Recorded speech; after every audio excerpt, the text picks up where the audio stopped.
At exactly 5:03 local time, two Venezuelan Air Force F-16 has lifted off from Base Aérea El Libertador and turned northeast over the Caribbean.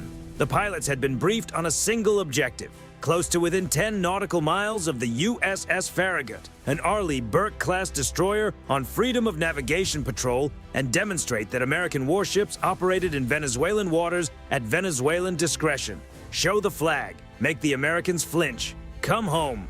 Neither pilot came home. The engagement that followed lasted 87 seconds from first weapon launch to debris field. It was not close.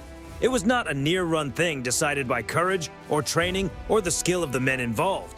It was the collision of two different technological eras, and the outcome was determined before the Venezuelan pilots had finished strapping into their ejection seats.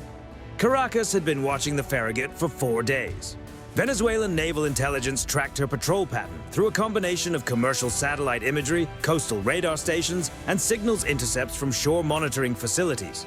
The Arleigh Burke was operating 130 nautical miles northeast of La Guaira, conducting the kind of deliberate, unhurried transit through international waters that Washington uses to make a legal point about maritime rights, and that governments like Caracas read as something between insult and provocation. President Maduro's inner circle wanted a response that could be packaged for state television.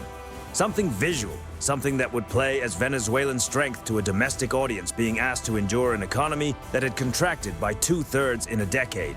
They ordered the aircraft to intercept. Major Carlos Fuentes rolled out of his hardened aircraft shelter at 0441.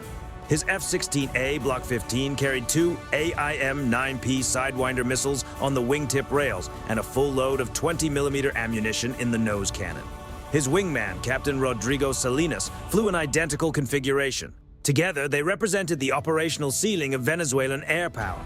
Two Cold War airframes maintained on a defense budget that couldn't consistently afford spare parts, flown by pilots who logged fewer flight hours annually than their American counterparts flew in a month. They were brave men, experienced men, men who believed they understood the risk they were accepting. They didn't. 160 miles northeast, the USS Farragut's Spy 1D phased array radar had been tracking them since wheels up. The SPY-1D doesn't sweep the sky in a rotating arc the way older radar systems do.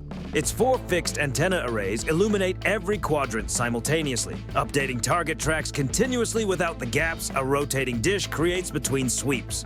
The system had logged the F-16's takeoff roll, their climb rate, their heading, and their airspeed within seconds of departure. By the time the Venezuelan pilots reached cruising altitude, the Farragut's Aegis combat system had already generated multiple engagement solutions and distributed preliminary targeting data to the missiles waiting in the vertical launch cells. The Combat Information Center was quiet. Blue light and the low hum of electronics processing data at speeds human thought cannot approach. Lieutenant Commander James Okafor monitored 2 yellow tracks moving steadily across the tactical display. He had seen aggressive intercept profiles before. This one carried no ambiguity. The closure rate, the direct heading, the absence of any reconnaissance orbit or standoff distance, these weren't pilots coming to observe. The flight profile was committed in a way that had one logical terminal point. Posture Alpha, all stations, standby hostile engagement. The vertical launch system carried 96 cells, SM-2 Block 3B missiles, ESSM interceptors. Each weapon had already received preliminary targeting data from the fire control computers. The phalanx mount on the stern had completed its startup sequence, 6 barrels spinning at idle, radar active, autonomous engagement mode selected. The kill chain was assembled and armed. The only remaining input required was a human command to release it. Fuentes felt the electronic warfare at 38 nautical miles. His APG-66 radar, the search and track system that was supposed to give him situational awareness and targeting capability, began producing contacts that made no navigational sense. Ghost returns, signals that appeared, held for a second, and dissolved. The AIM-9P seeker heads on his wingtips were growling with false lock tones generated by jamming signals he couldn't locate or identify. His radar warning receiver was cataloging threat emissions from multiple bearings simultaneously, painting a picture of an electromagnetic environment so saturated with interference that his instruments had effectively stopped providing useful information. the AN/SLQ-32 electronic warfare suite aboard the Farragut was doing what it was designed to do: reach into an adversary's sensor picture and corrupt it from the inside.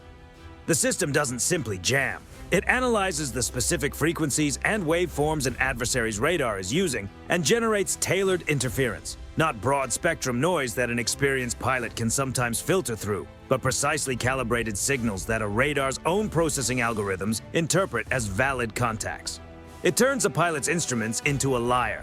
The harder Fuentes interrogated his sensors, the less reliable the information became. A rational calculation at that moment would have produced one outcome: abort, return to base, report that the electronic environment made the intercept untenable. Fuentes was not making rational calculations. He had orders. He had 21 years of service and a career that had been built on the premise that discipline and commitment to mission were what separated Venezuelan airmen from pilots who turned back. He descended to 4,000 feet and pushed the throttle forward. At 14 nautical miles, Fuentes slewed the AIM-9P Seeker toward the Farragut's hull and heard the infrared lock tone through his headset. The Sidewinder homes on heat, engine exhaust, aerodynamic friction, any thermal signature detectable in its frequency band. The Arleigh Burke's exhaust suppression systems were designed specifically to frustrate infrared missiles, routing hot gases through baffled ducts that diffuse their thermal signature before they reach the atmosphere. At 14 miles, the signature was degraded, but the Seeker was growling with something. Fuentes squeezed the trigger. The AIM-9P dropped from the rail and ignited. 3 seconds later, Salinas launched his own missile from the starboard wing. 2 Sidewinders inbound. The Venezuelan pilots had crossed the threshold that transforms aggressive posturing into an act of war. The Farragut's response was already in motion before either missile had traveled a mile. 2 RIM-162 Evolved C Sparrow missiles left the forward vertical launch cells on columns of white fire. The ESSM was built for this specific problem: short-range intercept against fast-moving airborne threats in the terminal phase of their engagement. Each missile weighs just over 600 pounds and carries a blast fragmentation warhead packed with preformed tungsten penetrators. The guidance system uses semi-active radar homing in its mid-course phase, slave to the Spy-1D's illumination beam, then transitions to its own onboard seeker in the terminal seconds. The control surfaces can generate 50 G turns, maneuver loads that would cause immediate loss of consciousness in any human pilot, achieved by a guidance computer making corrections faster than any biological system could replicate. The AIM-9P was a serious weapon in 1977. Against a modern point defense missile flying intercept geometry, calculated by an Aegis fire control computer, it was a solvable equation. The first ESSM found the lead Sidewinder at 6 nautical miles. The proximity fuse detonated the warhead at an offset calculated to maximize fragment coverage across the incoming missile's cross-section. The expanding ring of tungsten traveled outward at velocities that don't leave recoverable debris. Pieces of guidance fin and motor casing fell toward the water. The second intercept came 4 seconds later. Identical geometry, identical result. The second Venezuelan missile ceased to exist over open ocean 8 miles short of the ship. Total time from launch detection to both intercepts completed, 14 seconds. The offensive response launched simultaneously. 2 SM-2 Block 3B missiles rose from the aft cells. These are not the same category of weapon as the ESSM. The SM-2 is a long-range air defense missile with a 220-pound blast fragmentation warhead and a terminal velocity approaching Mach 3.5. It was designed to kill aircraft at ranges exceeding 90 nautical miles, a weapon scaled to threaten Soviet bombers launching cruise missiles from standoff distances, now pointed at 2 F-16s 12 miles away. The geometry was not in the Venezuelan pilot's favor. The time between the SM-2's launch detection and its arrival was measured in seconds that Fuentes and Salinas did not have enough of. Fuentes saw the launch plumes from the Farragut's deck. 2 points of light climbing fast, accelerating in a way that told an experienced pilot exactly what they were and exactly how little time remained. He broke hard right, deployed chaff, and shoved the throttle into afterburner. 21 years of training executing the correct response to an SM-2 engagement. Correct responses have probability curves. At 12 nautical miles, with the SM-2 already through its boost phase and the fire control solution updated to account for his brake turn, the curve was steep. The first SM-2 detonated within lethal fragment radius of Fuentes' aircraft 11 seconds after launch. The F-16A's airframe, designed to withstand significant aerodynamic stress, but not proximity warhead fragmentation, came apart across roughly 4 seconds of flight. The second missile reached Salinas' aircraft 3 seconds after that. The debris fields from both aircraft spread across 2 miles of Caribbean water. The sea took most of it. Search and rescue helicopters launched from the Farragut recovered pieces of canopy framing, a section of vertical stabilizer, survival equipment that had deployed automatically and floated free of the wreckage. Nothing that required a burial. The Farragut logged the engagement at 87 seconds and resumed her patrol. The intelligence value accumulated during those 87 seconds is worth examining separately from the kinetic outcome, because it's the part of engagements like this one that defense establishments actually study.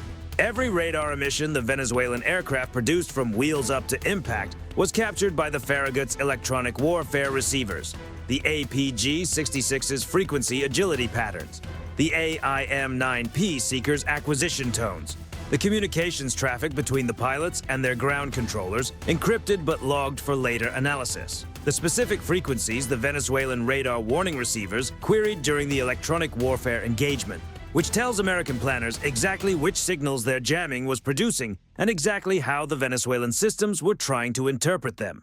That information feeds directly into the next iteration of electronic warfare software. The Venezuelans paid with 2 aircraft and 2 pilots to update a database that will be used against their systems for the next decade. The financial comparison closes the argument that the kinetic outcome already made.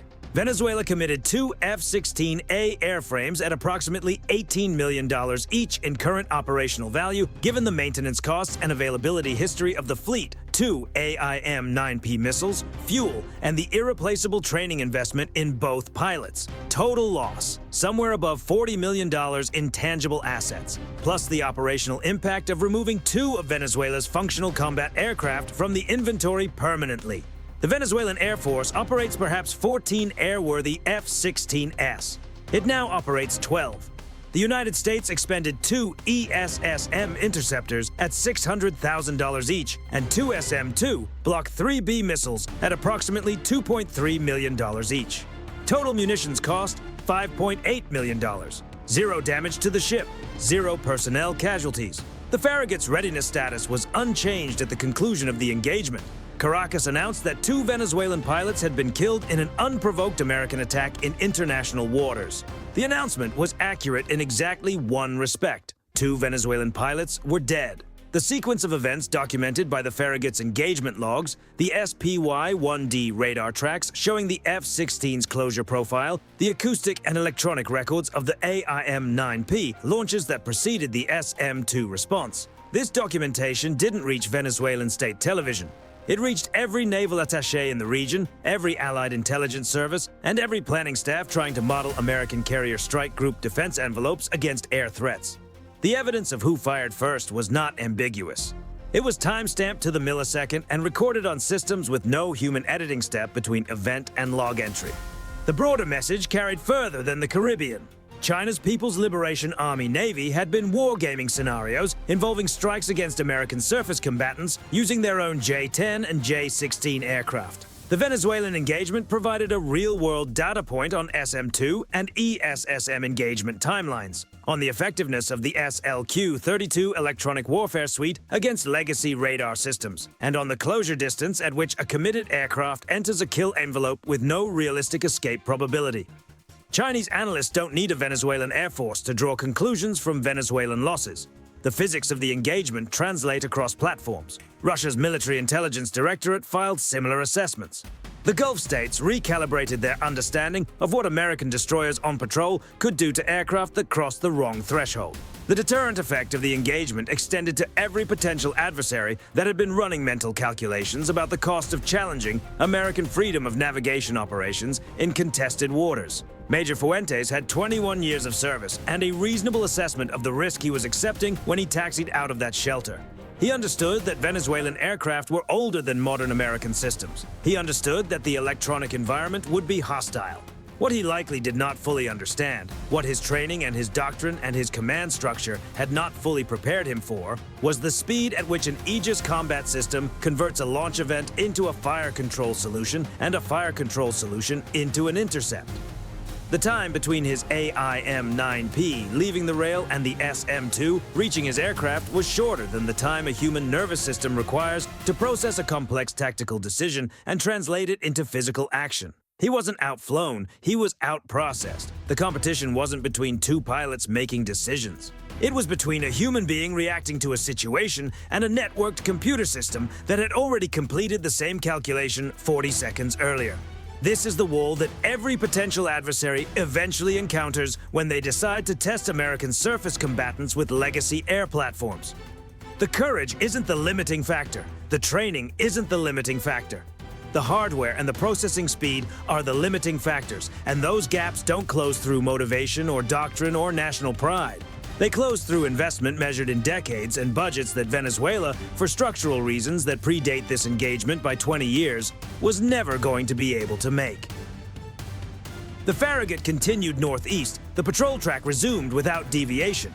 The Caribbean returned to the color and calm it presents to satellite imagery. Blue water, white wakes, the geometry of international shipping lanes running their commercial patterns undisturbed.